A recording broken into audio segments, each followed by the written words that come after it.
নোয়াখালীর এক মাদ্রাসা ছাত্রীকে প্রেমের ফাঁদে ফেলে ঢাকায় এনে যৌনপল্লীতে বিক্রি করে দেওয়ার চাঞ্চল্যকর অভিযোগে মূল আসামিকে গ্রেপ্তার করেছে র্যাব। অভিযুক্ত শুভজিৎ মণ্ডলকে গ্রেপ্তার করা হয় সাতক্ষীরার শ্যামনগর এলাকা থেকে। নোয়াখালী সদর উপজেলার ১০ম শ্রেণীর মাদ্রাসা ছাত্রীর সঙ্গে ফেসবুকে পরিচয় হয় সাতক্ষীরার যুবক অভিজিতের। পরে টেলিগ্রামে কথোপকথনের মাধ্যমে ওই তরুণ তার ধর্মীয় পরিচয় গোপন রেখে প্রেমের সম্পর্ক গড়ে তোলে।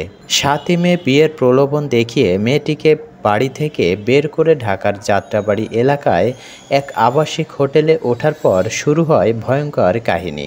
সেই হোটেলেই মেয়েটির গহনা ও টাকা কৌশলে হাতিয়ে নেওয়ার পর তাকে জোরপূর্বক ধর্ষণ করে অভিজিৎ।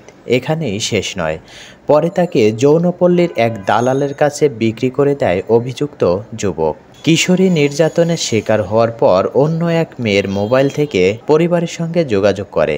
এরপর পরিবারের সদস্যরা ঢাকার জোরাইন এলাকায় একটি বাসা থেকে ১৫ জন বিকালে একটি স্বেচ্ছাসেবী সংগঠনের সহায়তায় তাকে উদ্ধার করে।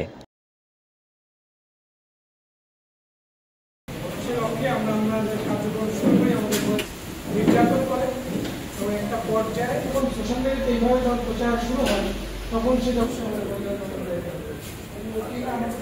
আমাদের এখন জিজ্ঞাসা